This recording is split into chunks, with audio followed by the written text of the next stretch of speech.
The Minecraft 1.21.6 update, otherwise known as the Chase the Skies drop, has officially been released. This also marks 1 year since we got our last major update, essentially meaning we've seen what we can sort of expect from a full year's worth of drops. Now, comparatively to the other drops, the feature count here isn't quite as high, but the quality of the features are good, so I'd say overall I am happy with this drop. It's funny, cause happy, like the happy ghast, get joke. Even with this somewhat low amount of features compared to previous drops, some were bound to be worse than others, so today I thought it'd be fun to rank every feature in this drop from the worst to the best. If you've seen my previous update rankings before, this will be the same. I'll be ranking every feature based on how much I like them for survival mode. That means creative mode exclusive features won't be counted for the list. Additionally, some features will be grouped together if I feel like they should be, though in this episode I did definitely stretch to get more entries. You got me. I also normally only include features in Java Edition, though for this episode I am going to throw a bit of an asterisk on that, which we'll get to talk about a bit more later. And of course, even if you don't care for my rankings, I hope this acts as a decent showcase of what's inside this update, including some of the more obscure features. If you enjoyed this video, please make sure to leave a like, subscribe to the channel, and let's jump right in. Kicking us off with the most exciting change ever made to Minecraft, 14, the Splash Potion change. We do not care.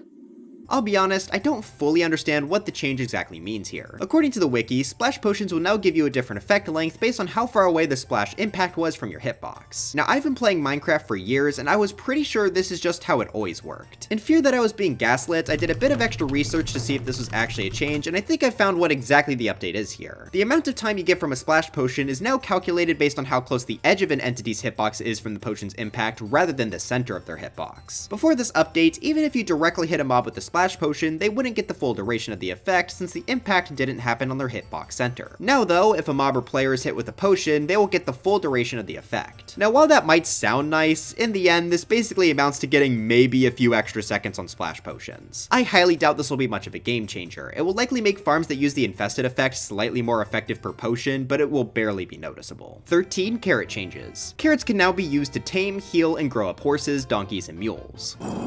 For taming, this is basically completely useless because with horses, you can just keep riding on their back until they're tamed. The healing property is nice, but carrots are far from the only option to heal them. You could also use sugar, wheat, apples, golden carrots, golden apples, and hay bales to varying levels of effectiveness. Carrots will be able to heal 1.5 hearts, which puts it on the same tier as apples, making it a fairly solid choice to feed horses. Now this may or may not go up higher on the list depending on the person, but I think this change is too small for me specifically because I don't really use horses. I do think this will be slightly more helpful for the common player than the splash potion change, but they're both on the same level of whatever to me. 12, the locator bar. This is a pretty interesting one to evaluate, and I'm not sure what the common stance on this feature will be. This is only a feature in multiplayer, and essentially what it does is help you track other players in the world. When another player is nearby, your XP bar will be replaced with the locator, which will have dots to represent other people. As you get closer to them, the dot will get bigger. So pretty much this will help with finding any of your friends if you end up getting lost in a world or something. But what if you don't want to get found? What if you just want to be able to rob and grief them in peace? Well, luckily there are a few ways to hide your dot on the locator bar. Sneaking is the easiest one, but you can also wear a pumpkin on your head or use an invisibility potion. I do like that there are ways to get around this, because I'll be honest, I think the bar is kinda ugly. I am not a fan of the XP bar being replaced, so you don't know how close you are to leveling up. I also find it personally distracting if it's just always at the bottom of the screen. And most of all, if I'm playing with friends, I would just ask them where they are and follow the coordinates or something. Luckily though, I can't complain about this feature too much. It's classified as a game rule, which means if you as the server owner don't like how it looks, you can just turn it off. So this addition is just a net positive, as anyone who would want to track their friends has the option to. It might be annoying for people who aren't server owners since it is on by default, but I only ever play on my own servers, so I'm good turning this off. 11, leather replacing saddles and structures. Like I said, I'm really stretching here, guys.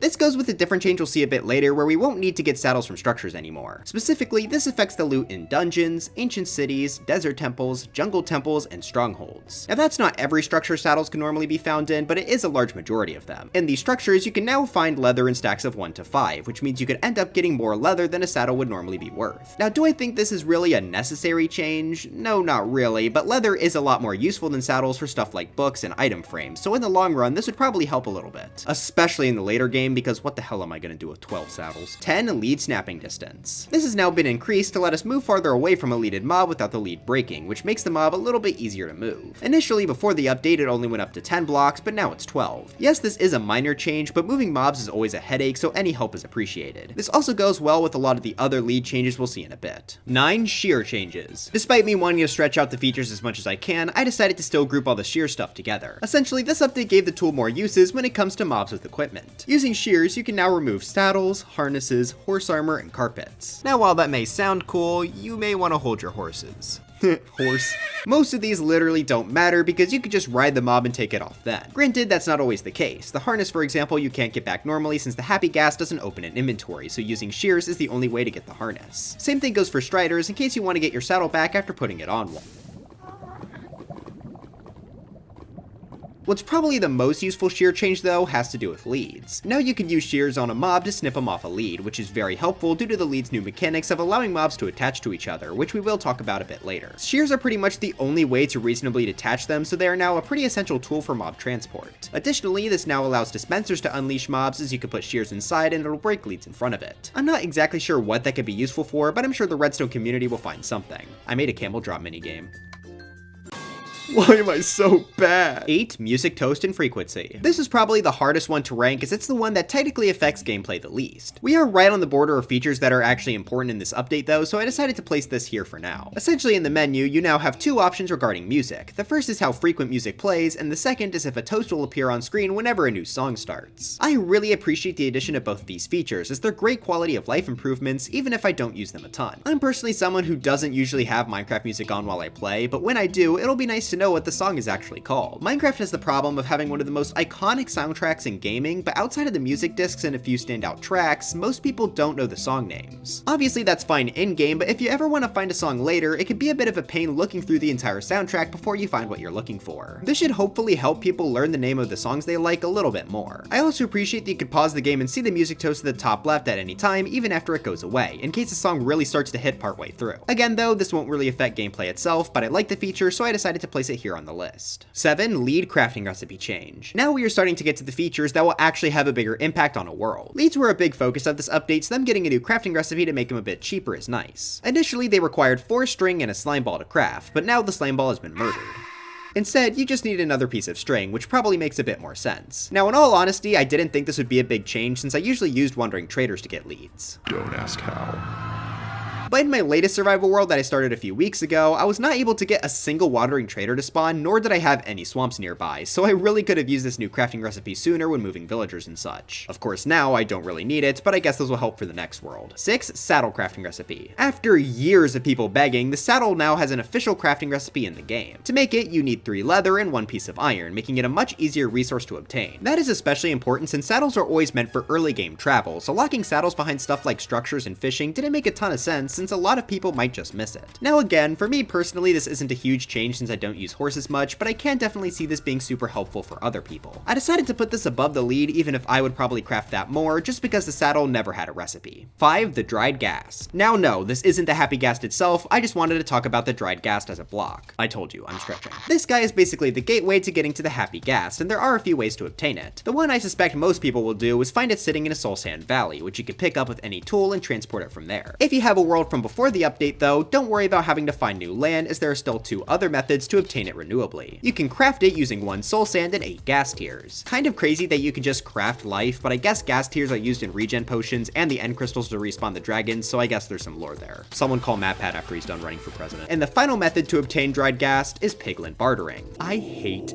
every last one of you. Mini rant time. Before this update, I was trying to get soul speed for my boots. Now unfortunately, all the nearby bastions had been raided in my world, so I decided I should just try and get the books from piglins. Sure, it's got about a 1% chance, but it's expected to spawn after about 94 gold ingots. How bad could it be? It took me 500 gold ingots for the book to spawn. I don't have a gold farm yet, by the way. The only thing that kept me going was this stupid image flashing in my mind every 3 seconds. Now you may be wondering, Odyssey, why are you bringing this up now? Well, I decided to go back with the bartering for the dried ghast, which are a bit more likely with a 2.13% chance. Guess what I got 4 times before the ghast? So after 120 gold and getting 4 books that are now completely worthless to me, I finally got the dried ghast. Thanks, piglins. Moral of the story, gambling is evil, but I can't stop myself. I am this image's prisoner. Anyway, the dried ghast does look cool as a block. We will get to its actual usage as a mob later, but even if you don't want to use the happy ghast, this can work decently well as a decoration in a sort of spooky build. 4. The Tears music disc. I'm happy to see that even if we aren't doing full updates every year, Mojang is still letting us get record discs in these drops. One of my favorite things about Minecraft ever since 1.16 is the fact that pretty much every major update has had its own record disc. Unless you're the GOAT 1.21 who got 3 discs including the best one. I'd say a lot of these modern record discs are some of the best the game has to offer, but the question is, how does Tears stack up to the rest? Well, first off, this wouldn't count for an actual record disc ranking, but let's talk about how you have to obtain it. Instead of being tied to a structure like most of the modern discs, this actually requires you to do the return to sender advancement. This is always a really fun time, and I think it's great that you actually get a reward for doing it now outside of just the advancement. Of course, even if you already have the advancement, you can still get the disc as many times as you want to. I also like how the disc looks, as it takes on a white color scheme to match with the ghast. This is obviously the opposite base color of most records, so it stands out in a nice way. But the question is, where does it place on the music disc tier list? As I said, I'm going to try to update this every time they add a new disc into the game. Although I have gotten a ton of comments to make a music disc ranking despite this, so I might just do that in the future too. Consider this a spoiler, I guess. For me personally, I think it belongs in A tier. It's not quite one of my favorites, but it's still really good, and I love how unique it is with the spooky sounding vocals. It perfectly fits being the ghast record disc, and I don't think there's anything about it I'd change. If it came in my playlist, I definitely wouldn't skip over it. 3. The Good Boy painting. At least this is where I'd put the Good Boy painting. If I had one! So this drop added in a brand new painting, and I really like how it looks. I'm a sucker for dogs and Minecraft wolves, so I was bound to like this. It honestly might be my favorite modern painting. It's also, fun fact, based on a background painting in the Minecraft movie, which I think works as a cute little nod. But unfortunately, as you may be able to tell, this is not Java Edition footage. For some reason, the Good Boy painting was only added to Bedrock Edition. As far as I can tell, there is literally no reason for this, and I'm honestly shocked they did this because it seems like they've been trying to bring Java and Bedrock closer together, with Java getting some other Bedrock exclusive features like lead boats. Maybe Java will get this painting in the future, but I just don't understand why this would even be Bedrock exclusive. I think this is an extraordinarily stupid decision, and it's not like Java Edition really got anything exclusive to compensate for this. As a Java player, it's extremely frustrating when Bedrock gets something that Java doesn't, especially after the whole bundle fiasco where Bedrock Edition delayed the entire feature on both versions for several years. I know this is something technically small, it's just a wolf painting, but I really like how it looks, and it can't have been too hard to give it a Java too. I'm not very interested in getting into Minecraft Edition wars or anything, I just think features should remain consistent between the two. Hopefully this gets added in the future. 2. Leads tying to other mobs. This is a feature I was absolutely not expecting, but it's really cool. If you click on a mob to attach a lead and then shift click another nearby entity, you'll be able to tie them together. You can make a whole chain of mobs if you want to by connecting them one after another. This can especially help when transporting mobs, and that's thanks in large part to the fact that boats can carry pretty much anything inside them. I've also seen a few pretty interesting redstone contraptions using this feature, like camel drop.